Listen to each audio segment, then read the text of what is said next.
প্রায় এক দশক ধরে তালাবদ্ধ রয়েছে ১০ শয্যার হাসপাতাল। উদ্বোধনের ৯ বছর পার হলেও এখনও পূর্ণাঙ্গ কার্যক্রম শুরু হয়নি হাসপাতালটির, ফলে ভোগান্তিতে এলাকাবাসী।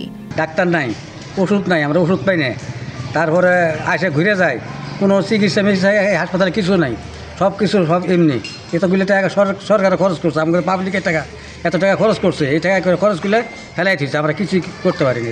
জামালপুরের মাদারগঞ্জ উপজেলার গাবের গ্রাম এলাকায় ২০১৬ সালের ৮ জানুয়ারিতে উদ্বোধন করা হয়েছিল ৩তলা ১০ শয্যা বিশিষ্ট মা ও শিশু কল্যাণ কেন্দ্র।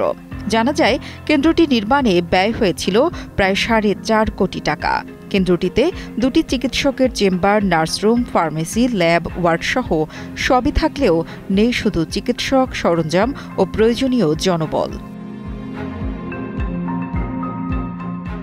নাম মা ও শিশু কল্যাণ হলেও ৯ বছর ধরে হাসপাতালে নেই কোনো কল্যাণ। মোট ১৪টি পদের মধ্যে ১২টি পদই রয়েছে শূন্য। বাকি ২টি পদে রয়েছে একজন মেডিকেল টেকনোলজিস্ট ও একজন পিয়ন। জীবনের সব আয়োজন এখানে একসাথে। আমি জামালপুর জেলা মা ও শিশু কল্যাণ কেন্দ্রে থেকে ২০২৩ সালে মেতে এখানে কর্মরত পিয়ন অবলিক চৌকিদার পদে, পিয়ন কাম চৌকিদার পদে কর্মরত আছি আর কি। আমি আসার পরে একজন আউটসোর্সিংয়ের মেয়ে ছিল, ওনার বর্তমানে বেতন ভাতা না থাকাতে ওনার চলে গেছে। চিকিৎসা সেবা নিতে উপজেলা সদরে যেতে হয় গর্ভবতী ও প্রসূতি নারীদের। এতে যেমন বাড়ছে খরচ, তেমনি তৈরি হচ্ছে জীবন ঝুঁকি। ১০ শয্যা মা ও শিশু হসপিটাল, যেটা শিশু কল্যাণ হসপিটাল, যেখানে কোনো কল্যাণের কোনো সম্ভাবনাই নাই। এটা করছে প্রায় ৫-৬ বছর হলো, মানে এইভাবে পড়ে আছে, যেখানে কোথাও কোনো রোগী আসতেছে না। রোগী আসলে কিভাবে আসবে? কোনো ডাক্তার নাই, কোনো সেবার ব্যবস্থা নাই, শুধুমাত্র করে রাখছে। ১০ শয্যা বিশিষ্ট মা ও শিশু কল্যাণ কেন্দ্র হাসপাতালে হয়নি কোনো নিয়োগ।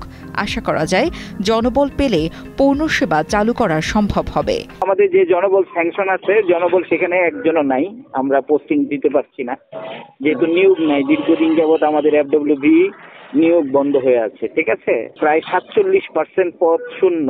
আর এগুলো তো MCWC নতুন হয়েছে, এগুলোর যে পদ ক্রিয়েশন হয়েছে, এগুলো পদের আপনার নিয়োগ এখন পর্যন্ত নিয়োগ বিজ্ঞপ্তি হয় নাই। আমরা ওই বিভিন্ন ইউনিয়ন থেকে ওই মাঝে মাঝে আমরা ওই কি বলে হিসাবে কার্যক্রম চালাইতেছি আর। স্থানীয়দের দাবি, দ্রুত হাসপাতালটি চালু করা হলে হাতের নাগালেই মিলবে মা ও শিশুর জরুরি স্বাস্থ্যসেবা। রকিব হাসান নয়নের পাঠানো তথ্য ও ভিডিও চিত্রে ডেস্ক রিপোর্ট, কালের কণ্ঠ।